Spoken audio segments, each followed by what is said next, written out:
Continuando con lo que veníamos hablando en la parte 1 de este video, la implantación constará por tres etapas diferentes.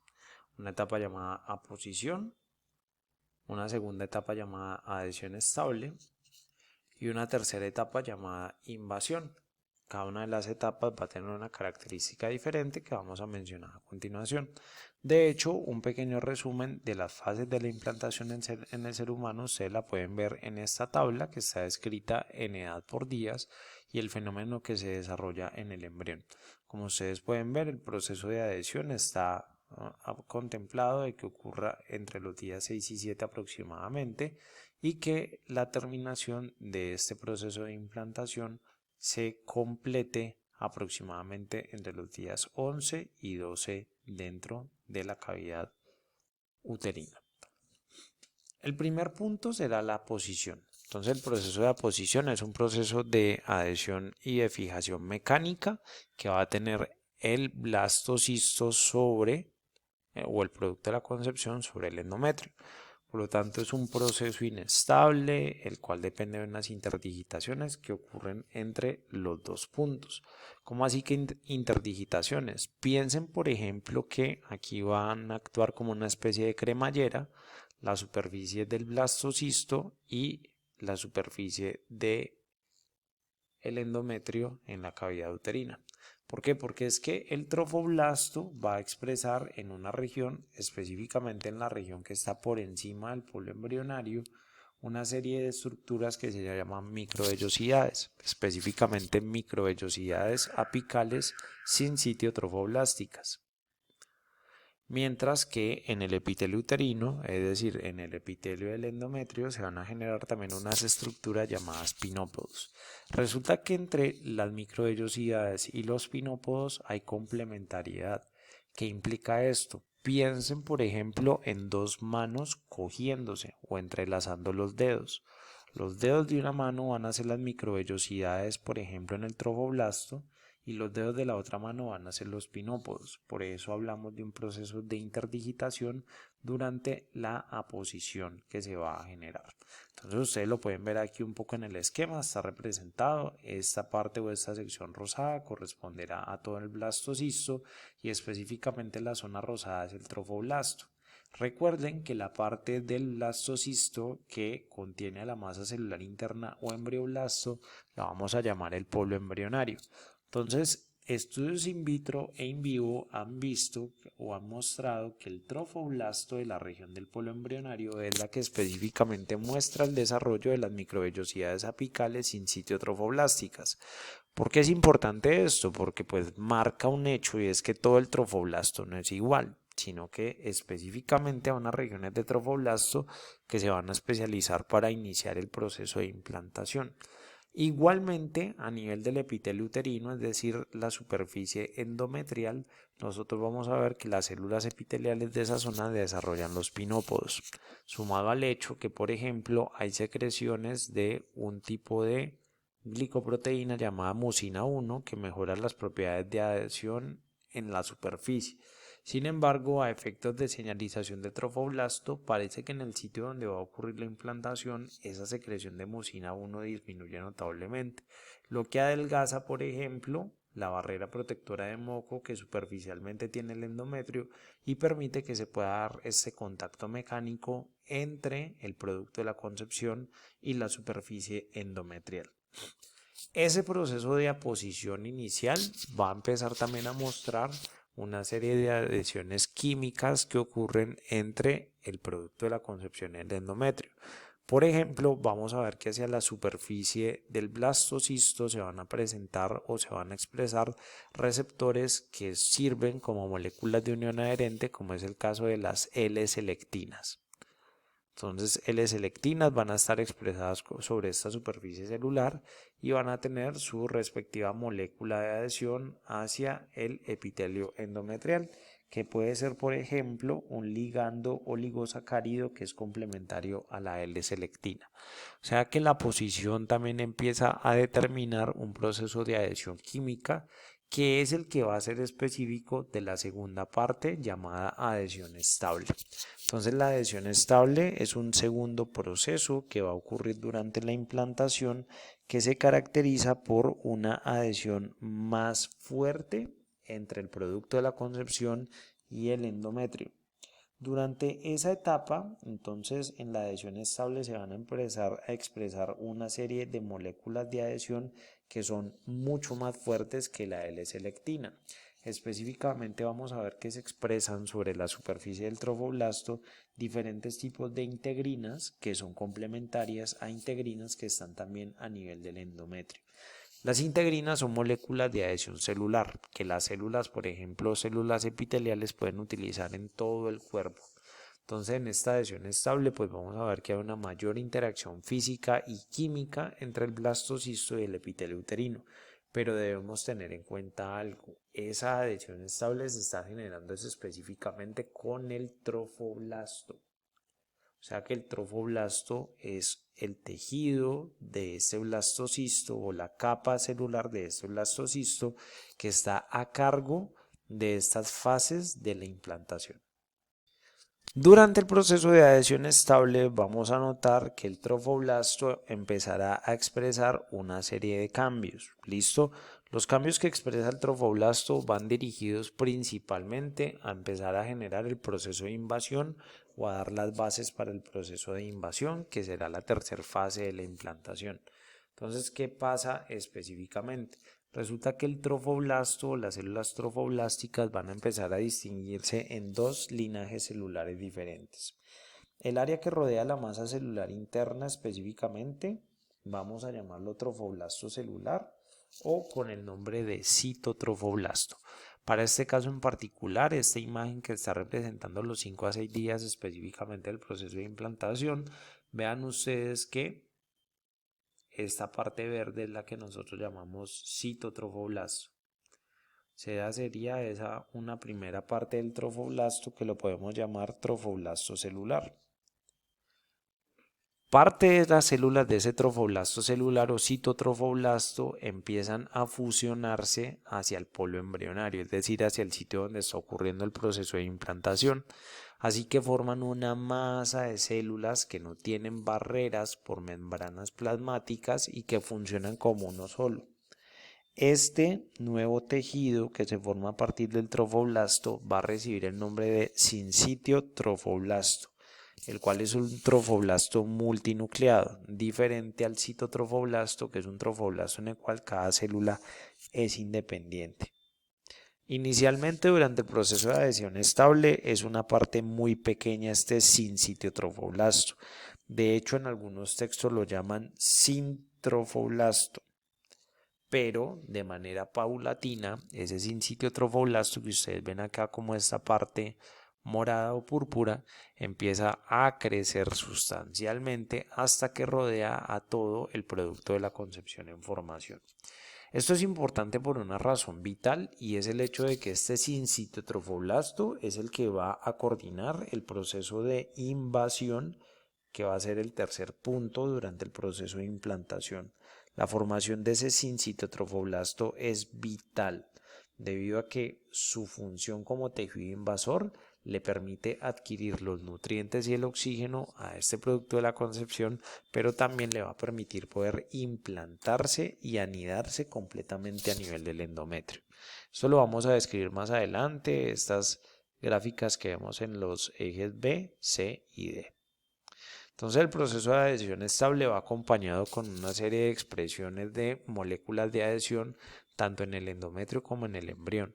Listo, esas moléculas de adhesión pueden motivar que este proceso sea estable, como por ejemplo la expresión de moléculas que motivan la adhesión, un perfil proinflamatorio a nivel del endometrio, como las citoquinas y L6, o en el embrión, pues expresándose algunas moléculas que van a contribuir para que se pueda dar el proceso de adhesión estable e invasión sin ningún inconveniente, aunque no vamos a profundizar en ellas en este momento.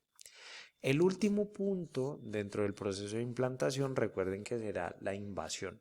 Entonces la invasión es específicamente el proceso de penetración del sincitio trofoblasto al epitelio uterino, ¿Qué ocurre orientado hacia el polo embrionario? Recuerden, el polo embrionario en el producto de la concepción es la parte de dicho producto que se encarga de la coordinación de la invasión y de hecho de todo el proceso de implantación con base a lo que hemos mencionado hasta este momento. Esa invasión entonces va a estar coordinada por todo el trofoblasto. Pero recuerden que el trofoblasto empezó a diferenciarse en dos capas diferentes. Una parte externa, que sería el trofoblasto invasor, que nosotros llamamos el sincitio trofoblasto.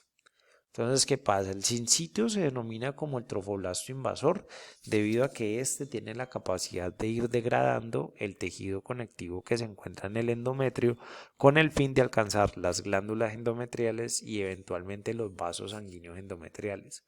¿Por qué hace esto? Porque es que las glándulas están cargadas de nutrientes y los vasos sanguíneos pues van a tener aún más nutrientes, pero también van a tener oxígeno y le van a servir como vía de comunicación al producto de la concepción con la madre. Por lo tanto, el sincitio trofoblasto empieza a generar una serie de enzimas que tienen la capacidad de degradar los componentes de matriz extracelular y por lo tanto generar invasión. Enzimas como metaloproteinasas, que son proteasas. Pero tengan en cuenta algo. El endometrio tiene también la capacidad de contener ese proceso de invasión. Por lo tanto, las proteasas que genera el sincitio trofoblasto se van a encontrar con una serie de inhibidores a su función. Entonces, por ejemplo, el trofoblasto produce como proteasas que, ya lo mencionamos hace un rato, metaloproteinasas de matriz. Las metaloproteinasas de matriz son enzimas que tienen la capacidad de degradar moléculas de las matrices extracelulares de los tejidos en el cuerpo. En este contexto en particular estamos hablando del tejido conectivo del endometrio, que contiene glándulas y vasos sanguíneos que son de mucho interés para el producto de la concepción para que se pueda seguir desarrollando. Esas metaloproteinasas están descritas a algunas como las estromalicinas y la colagenasa tipo 4, que pueden degradar entonces la matriz extracelular endometrial. Esta sigla MEC que ustedes leen aquí corresponde a matriz extracelular. O también el trofoblasto puede empezar a generar una molécula que es el UPA o el activador del plasminógeno urosinasa, que también tiene efecto proteolítico sobre la matriz extracelular. Sin embargo, como lo mencionamos previamente, el endometrio tiene que también buscar la manera de evitar el exceso de invasión del sincitio trofoblasto, es decir, que ese sincitio no vaya a terminar invadiendo más de la cuenta. Por ejemplo, casos en los cuales puede haber invasión de más de la cuenta del trofoblasto es, por ejemplo, en la mola hiatiforme, o en las enfermedades trofoblásticas gestacionales como el coriocarcinoma. Es importante que tengan esto en cuenta porque será un punto a tratar en uno de los seminarios, específicamente el seminario de esta semana. Tengan en cuenta entonces que el sitio trofoblasto se encuentra con estos inhibidores que son los TIMs o también denominados inhibidores hísticos o tisulares de las metaloproteinasas o también el inhibidor del activador del plasminógeno 1 llamado PAI1 que ambos son producidos por los tejidos endometriales. Entonces de esta manera puede haber un control de ese proceso de invasión para que la invasión no sea exagerada o no vaya a ser exacerbada en el tiempo. Por lo tanto, el sincitio trofoblasto es el coordinador entonces de todo este proceso de invasión, dado que el sincitio trofoblasto, a partir de lo que ya hemos explicado, tiene la capacidad de invadir el endometrio, buscar la vasculatura uterina, es decir, los vasos sanguíneos uterinos, romper esos vasos sanguíneos uterinos, que son vasos sanguíneos maternos que traen sangre materna, y llenarse o bañarse en esa sangre. La sangre materna que sale de los vasos sanguíneos que rompe el sincitio trofoblasto cae a una serie de espacios que se denominan las lagunas trofoblásticas, que son espacios llenos de sangre materna que se deriva de esos vasos sanguíneos endometriales que el sincitio trofoblasto ha invadido. De esta manera, muchachos, así empieza la forma como hay una circulación entre la madre y el producto de la concepción, porque hay un contacto directo entre el trofoblasto, específicamente el sincitotrofoblasto, y la sangre materna. O sea que las primeras evidencias como tal de una interfaz entre la madre y el feto, pero una interfaz específicamente sanguínea, se puede expresar hacia el final de la segunda semana del desarrollo. El otro componente del trofoblasto, que es el citotrofoblasto, es un trofoblasto no invasor, también llamado trofoblasto celular. De hecho, al citotrofoblasto lo constituyen las células más internas del trofoblasto, que no van a perder las membranas celulares, pero ojo con algo, el citotrofoblasto es el que permite el crecimiento del sincitio, debido a que desde el citotrofoblasto salen células que van a formar de manera constante el sincitiotrofoblasto. Por lo tanto, el citotrofoblasto es un tejido trofoblástico de gran proliferación. De esta manera, entonces, pues va creciendo progresivamente el sincitiotrofoblasto y asimismo, pues va creciendo la posibilidad de poder generar toda la invasión al interior del endometrio. Si ustedes se fijan en esto, entonces hay cierta semejanza o cierta, digamos, cercanía entre lo que sería el desarrollo trofoblástico y la proliferación tumoral. Y uno se podría plantear eso, ¿será que la forma como crecen los tumores se parece mucho a cómo crece el trofoblasto? Y pues bueno, eso es cierto, sí se parece. ¿Por qué? Porque en ambos procesos hay un crecimiento rápido, aunque hay tumores que pueden tener crecimientos lentos. Segundo, hay un crecimiento generalizado. Y tercero, hay un crecimiento progresivo. O sea que el trofoblasto aumenta rápidamente de tamaño, todo el trofoblasto va aumentando de tamaño y lo hace a lo largo del tiempo. Esto también va acompañado por el hecho de que el trofoblasto, específicamente el sincitotrofoblasto, va creciendo, desintegra el tejido conectivo a nivel del endometrio, que podríamos llamarlo el estroma de la mucosa uterina. La mucosa uterina es el mismo endometrio, endometrio es igual a mucosa uterina. Lo mismo, el trofoblasto alcanza a tocar todas las células epiteliales del útero y genera entonces nutrición a partir de él, debido a que esas células del endometrio están cargadas de lípidos y de glucógeno cuando han pasado por el proceso de desidualización, que lo mencionamos en ciclo reproductor femenino. Y además, pues el trofoblasto puede adquirir o puede alcanzar vasos sanguíneos maternos para romperlos y que empiece a estar bañado en sangre. ¿En sangre de qué tipo? En sangre materna. Sin embargo, durante este proceso pueden haber desarrollos anómalos, ¿listo? O sea que las implantaciones darse en sitios que no son o fallar algo en la implantación. En el siguiente esquema, ustedes ven un resumen de los sitios en los cuales pueden ocurrir implantaciones que consideramos implantaciones ectópicas, es decir, sitios diferentes a el fondo del útero en la cara posterior superior en los cuales se pueden presentar implantaciones. Uno de esos sitios es, por ejemplo, la cavidad peritoneal. Entonces, se produce la fecundación. El producto de la concepción no migra hacia el útero, sino que vuelve a salir de las tubas uterinas, específicamente cae en la cavidad peritoneal hacia una región anatómica que es el fondo de saco de Douglas, listo, que vendría siendo básicamente esta región que vemos aquí, el saco recto uterino. En esa región, si por ejemplo hay crecimiento endometrial o las condiciones se dan, el producto podría implantarse. Listo, y a eso es lo que llamamos embarazo en la cavidad peritoneal. Usualmente, como esa región no tiene las mismas características fisiológicas que el endometrio, el embrión muere. Entonces puede ser reabsorbido o incluso en algunos casos hay reportes de embriones que pueden calcificarse en esa región. Que eso hace parte entonces de la respuesta de cuerpo extraño que el cuerpo puede gestionar. El segundo tipo de embarazo anómalo, desarrollo anómalo, se puede dar por el embarazo tubárico. En este caso en particular es una implantación prematura que se da a nivel de la mucosa de las tubas uterinas, que por el crecimiento que va teniendo el producto en las siguientes semanas lleva a obstrucción de la tuba uterina y a generar una inflamación y dolor asociado a este proceso de obstrucción.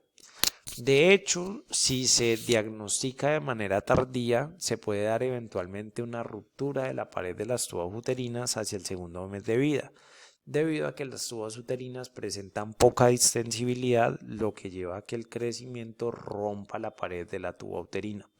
Esto puede dar origen a hemorragias maternas potencialmente mortales que, si no son diagnosticadas a tiempo, pueden entonces finalizar tanto con la vida del producto como con la vida de la madre. Entonces, los embarazos tubáricos usualmente suelen tener como solución o como tratamiento la interrupción voluntaria de este embarazo. Por último, tenemos la implantación cercana al cuello uterino, que viene siendo una implantación tardía que se genera hacia la parte terminal del útero, hacia el canal vaginal. Hay diferentes lugares donde puede implantarse este embrión a nivel del cuello uterino y puede generar una condición llamada placenta previa, que ustedes pueden buscar en su estudio independiente. Esta placenta previa puede llevar a que se generen desprendimientos prematuros de la placenta en el tercer trimestre y pues tenga que interrumpirse el embarazo e inducir el parto. Entonces, pues digamos que puede ser una condición también potencialmente mortal o peligrosa para la madre, incluso para el producto de la concepción, si se llega a presentar. Hay más regiones donde pueden ocurrir implantaciones anómalas, obviamente. Pueden darse, por ejemplo, en diferentes regiones de las tubas uterinas. El más común es la región de la ampolla, pero se puede implantar a nivel cervical, a nivel ovárico, a nivel abdominal o en la región del saco recto uterino. O también lo que puede darse es no problemas sobre la implantación, sino ligados a problemas en la función del cuerpo lúteo, como es el caso de la insuficiencia del cuerpo lúteo. La insuficiencia del cuerpo lúteo se define como una condición en la cual el cuerpo lúteo no produce suficiente cantidad de progesterona y estrógenos. Por lo tanto, el endometrio no presenta una adecuada fase secretora, no hay una adecuada desidualización y al momento del producto de la concepción llegar a implantarse en el endometrio, pueden pasar dos cosas: o que no se implante o que se implante y sea no exitosa esa implantación. De hecho, este tipo de procesos, la no implantación derivado asociado a una insuficiencia de cuerpo lúteo, puede pertenecer a una buena parte de los embarazos que no se detectan como embarazo como tal. ¿Listo? Y además es el responsable de 2 a 5% de los casos de aborto a repetición. Entonces puede existir la posibilidad de que una mujer tenga todas las condiciones para poder quedar en embarazo, pero una insuficiencia de cuerpo lúteo es la que no lo lleva a que se pueda dar. Al final entonces del proceso de implantación vamos a ver que hacia los días 10 y 11 el sitio a través del cual ocurrió el proceso de implantación vuelve a crecer y empieza a ser cubierto o ha terminado de ser cubierto hacia el día 12, por un crecimiento epitelial total. Quiero que en este punto ustedes paren un momento y busquen un término que es el sangrado implantatorio. Relacionen en esta diapositiva qué vendría siendo el sangrado implantatorio, hacia qué fecha se puede presentar ese sangrado implantatorio y cómo podría confundir a una mujer eventualmente con un sangrado menstrual. De esta manera, entonces relacionen lo que ocurren en estos 14 días posovulatorios y describan un poco los procesos que hemos visto hasta este momento. De esta manera finalizamos la segunda parte del video de hoy. Muchas gracias.